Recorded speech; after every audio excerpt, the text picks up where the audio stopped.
अस्सलाम वालेकुम my YouTube family, कैसे हैं आप सब लोग। उम्मीद करती हूँ सब ठीक ठाक, खुशहाल और सेहतमंद होंगे। आज हम बनाने जा रहे हैं बहुत ही मज़ेदार किस्म का कड़ी पकौड़ा। कड़ी पकौड़े मैंने ऑलरेडी कड़ी की रेसिपी आपके साथ शेयर कर चुकी हूँ, लेकिन ये कुछ डिफरेंट तरीके से बनाएंगे और साथ में इसमें हम लोग पकौड़े जो स्पेशली मैं कड़ी के लिए बनाती हूँ एक और तरीके से, वो मैं आपको बताऊँगी। आपने मेरी पूरी वीडियो को देखना है, स्किप नहीं करना है। इसके हर पार्ट में आपके लिए बहुत इंपॉर्टेंट इन्फॉर्मेशन भी होगी। सबसे पहले मैंने क्या किया, मैंने 3 चम्मच बड़े जो हैं वो ऑयल के लिए हैं। अच्छा, ये कड़ी जो है तकरीबन 3 से 3.5 लीटर लस्सी की मैं बनाने जा रही हूँ। आप उस हिसाब से ही इसके अकॉर्डिंग देखिएगा। इसमें मैंने अब 2 बड़े प्याज जो हैं वो फाइन चॉप किए हुए चॉपर में मैंने चॉप कर लिए। अगर आपके पास चॉपर नहीं है तो आप इन्हें ब्लेंड कर लें। ब्लेंड करके फिर आप इसमें ऐड करें। जो कटी हुई प्याज होती है ना, वो कड़ी में बहुत ज़्यादा जब एंड तक अच्छे से गल नहीं पाती है जैसा आजकल प्याज आ रहा है। इस वजह से इसको आपने फुल ब्लेंड कर लेना है या चॉप कर लेना है। जब प्याज थोड़ा सा ट्रांसलूसेंट होना शुरू हो जाएगा तो हमने इसमें जो है 1 चम्मच लहसुन अदरक ऐड कर देना है।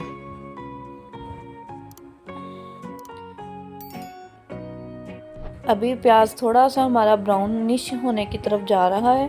हमने 7-7 चम्मच हिलाते रहना है ताकि ये साथ ना लगे, वरना क्योंकि अक्सर ये जो है ना प्याज या लहसुन अदरक ये साथ लगना शुरू हो जाता है। और ये मैंने अभी 1 चम्मच जो है इसमें साथ ही लहसुन अदरक ऐड कर दिया है।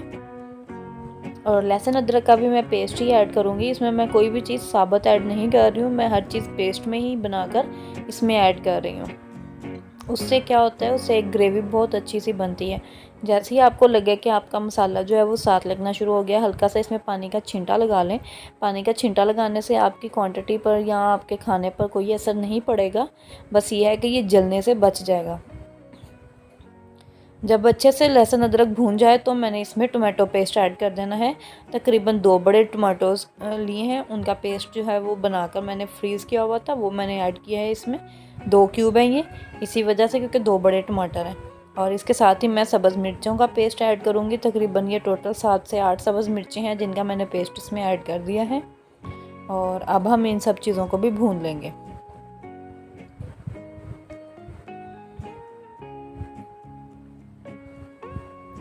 जब इसकी भुनाई अच्छे से होना शुरू हो चुकी होगी, ऑयल छोड़ देगा हमारा मसाला, तो हम इसमें अपने स्पाइसेस ऐड करेंगे। इसमें मैं तकरीबन 3 चम्मच जो हैं वो भर के नमक के ऐड कर रही हूँ। नमक ऐड करने के बाद मैंने 3 चम्मच मैंने बड़े लिए हैं। इसमें तकरीबन टीस्पून जो है ना वो भर के मैंने लिया है। और साथ ही मैं इसमें रेड चिली पाउडर ऐड कर रही हूँ, तकरीबन 2 टीस्पून।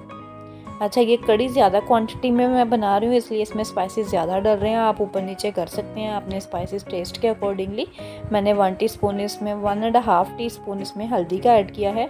और साथ में मैं इसमें गरम मसाला पाउडर ऐड कर रही हूँ 1 चम्मच।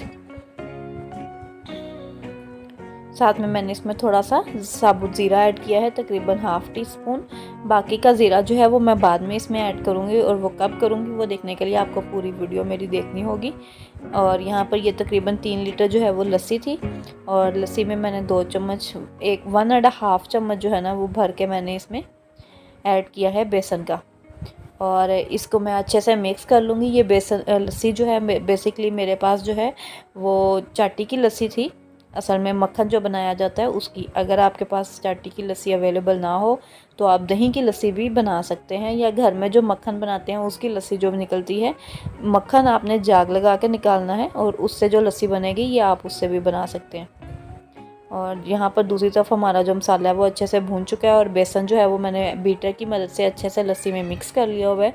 जब मसाला भून जाएगा तो हम इसमें जो है छलनी से पहले उसको स्ट्रेन करेंगे। ये देखें, मैंने एक छलनी ले ली है, उसके साथ मैं लस्सी को जो है ना वो स्ट्रेन करके कड़ी में ऐड करती जाऊँगी। ये करने का मकसद ये है कि अगर इसमें कोई लम्स बेसन के रह जाएं तो वो निकल जाए, कड़ी में लम्स ना बने, उससे बचने के लिए हमने जो है इस तरह से इसमें ऐड किया है। और मेरी 3 लीटर तकरीबन लस्सी थी, साथ में मैंने 1 लीटर जो है वो अब पानी ऐड किया है। और पानी ऐड करने के बाद जो है मैंने सारे मसाले को अच्छे से मिक्स कर लेना है। अच्छा, हमारी फैमिलीज़ में जो है वो एक चीज़ और भी मानी जाती है, पता नहीं आप लोगों की फैमिली में ये चीज़ हो कि नहीं। कड़ी जब भी हम बनाएं तो कड़ी में जब लस्सी ऐड कर दें तो उसमें जो चम्मच हिलाया जाता है उसको बहुत एहतियात से और स्लोली चम्मच हिलाना है ताकि कड़ी में जो है वो लम्स ना बने। साथ ही मैं पकोड़ों का मैरिनेशन भी तैयार कर लूँगी। कढ़ी हमारी पक रही है, उसको हम लोगों ने अच्छे से पकाना है। और मैंने यहाँ पर 3 कप जो है वो बेसन के लिए हैं। साथ में मैंने 3 बड़े अदद आलू के मोटे मोटे स्लाइसेस जो है ना लंबाई में कट कर लिए हैं। और ये ना बहुत मोटे हैं ना बहुत बारीक हैं, नॉर्मल फ्राइज से थोड़े कम है। ये हम लोग जो पोटैटो फ्राइज़ बनाते हैं उससे बारीक जो है ना वो मैंने कट किए हैं। और पालक जो है वो मेरे पास फ्रीज़ की भी अवेलेबल थी, फ्रेश पालक लेके आने वाला नहीं था।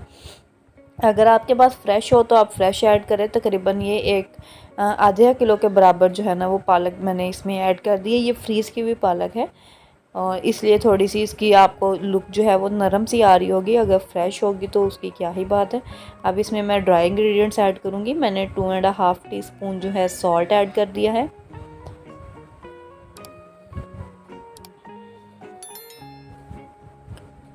इसके साथ मैंने 1 टीस्पून जो है इसमें रेड चिली पाउडर ऐड कर दिया है। ये पकोड़े थोड़े कड़ी के अकॉर्डिंगली ज़्यादा हैं मैं बना रही। इसमें 1 टीस्पून मैंने हल्दी पाउडर ऐड किया है, क्योंकि कुछ वैसे भी खाने हैं घर वालों ने, इसलिए इनकी क्वांटिटी थोड़ी ज़्यादा है। 1/2 टीस्पून जो है इसमें अब काली मिर्च का पाउडर ऐड कर रही हूँ मैं। और साथ में मैंने इसमें 1.5 टीस्पून ज़ीरा ऐड किया है। ज़ीरा मैंने साबुत इसमें ऐड किया है। और थोड़ी सी मैंने इसमें कलौंजी के दाने और थोड़ा सा मैंने सूखा धनिया साबुत इसमें ऐड किया है, पिसा हुआ मैंने ऐड नहीं किया था।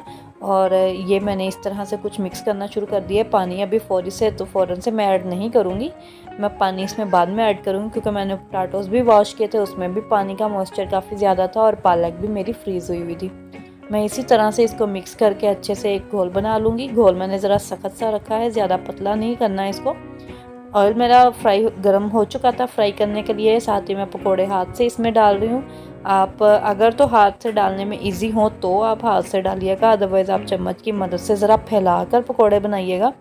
इसके पकोड़े जो हैं वो गोल गोल से हम लोगों ने बिल्कुल बॉल शेप में नहीं बनाने, थोड़ा चिपटे से होंगे तो कढ़ी में जो है वो अच्छे से नरम हो जाएंगे।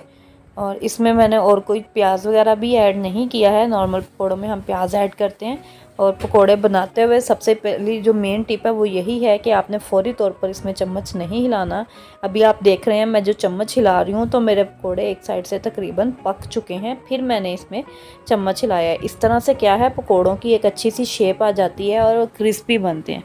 अगर आप फौरी तौर पर चम्मच हिला देंगे तो पकोड़े आपके एक तो खुल जाएंगे, दूसरा ना तो वो क्रिस्पी होंगे, और तीसरा इसमें जो है ना वो एक चूरा सा बन जाएगा, पकोड़ों की शेप नहीं रहती है असल। तकरीबन इसको जो है 4 से 5 मिनट जो है मीडियम फ्लेम पर मैं फ्राई करूँगी। जैसे ही इनका कलर गोल्डन ब्राउन सा होना शुरू हो जाएगा, बहुत ज़्यादा आपने इन्हें ब्लैक नहीं करना है, नॉर्मल सा आपने गोल्डन ब्राउन करके इन्हें निकाल लेना है, क्योंकि कढ़ी में जो है पकोड़े ज़्यादा डार्क ब्राउन नहीं पसंद किए जाते, ना ही वो ज़्यादा अच्छे से खाए जाते हैं। और ये मैंने पकोड़े इस टाइम पर निकाल रही हैं और ये देखें इस तरह से कुछ इनका कलर है, बहुत ही अच्छा सा और नॉर्मल सा कलर है। हम लोगों ने ज़्यादा ना तो कच्चा रखा है इन्हें और ना ही ज़्यादा ब्राउन किया है। और जितनी देर में मेरे सारे पकोड़े बनने थे, कढ़ी की कंसिस्टेंसी आप चेक कर सकते हैं, कुछ इस तरह से है। जब ये आधी रह गई है पक पक कर, तो मैं इसमें जो है पकोड़े ऐड करूँगी। और पकोड़े मैं अकॉर्डिंग टू क्वांटिटी जो है वो ऐड करूँगी, सारे एकदम से नहीं डालूँगी। थोड़े से डालकर पहले मैं चेक कर लूँगी कि और कितने रिक्वायर्ड हैं, फिर मैं इसमें बाकी के पकोड़े भी ऐड करूँगी। अगर आपको ज़्यादा पसंद हो तो आप ज़्यादा भी इसमें ऐड कर सकते हैं, वो कोई इशू नहीं है। अब जो फ्राइंग के लिए मैंने ऑयल यूज़ किया था उसमें से आधा ऑयल मैंने निकाल दिया है, जो बाकी का ऑयल बचा है उससे हम लोग तड़का बना लेंगे। तड़का बनाने के लिए मैंने क्या किया, मैंने 1 चम्मच ज़ीरे का ऐड किया है और आधी चम्मच जो है वो कलवंजी के दाने ऐड किए हैं, और इन्हें मैं अच्छे से अब फ्राई कर लूँगी। फ्राई करने का मकसद ये है कि हम लोगों ने ऑयल में इसकी खुशबू आए, डार्क ब्राउन नहीं करना है, उससे कड़वा टेस्ट आना शुरू हो जाएगा। ये चीज़ आप लाजमी याद रखिएगा। और जब हमने पकोड़े ऐड किए हैं तो उसके ऊपर से मैंने अब ये तड़का ऐड कर दिया है। पकोड़े ऐड करते हुए आपने एक चीज़ का ख्याल रखना है कि कढ़ी के नीचे फ्लेम बिल्कुल बंद हो उस टाइम पर। अगर फ्लेम ऑन होगी तो आपके जो कढ़ी में पकोड़े हैं वो पकते साथ ही पकना शुरू हो जाएंगे और खुल जाएंगे। उससे क्या होगा कि कढ़ी जो है वो एक तो थिक ज़्यादा हो जाएगी, और दूसरे नंबर पर उसमें जो पकोड़े हैं वो घुले हुए होंगे, तो ज़ाहिरी बात है किसी को भी ज़्यादा शौक से नहीं अच्छे लगेंगे। कुछ टिप्स यही है आपकी कढ़ी को अच्छे से बनाने के लिए कि बेसन जो है वो एक तो कम डाला जाए। कढ़ी में जब लस्सी में हम बेसन ऐड करते हैं तो मैंने 3 लीटर लस्सी में तकरीबन 1.5 चम्मच डाला है। बाकी की कढ़ी मैंने पका कर ही इसको थिक किया था। दूसरे नंबर पर जो मैं आपको ऑलरेडी बता चुकी हूँ कि फ्लेम बंद करके आप पकौड़ों को ऐड कीजिएगा और आपकी कढ़ी इंशाल्लाह बहुत मज़ेदार बनेगी। घर वाले बहुत पसंद करेंगे। मुझे दुआओं में याद रखिएगा। अल्लाह हाफ़िज़।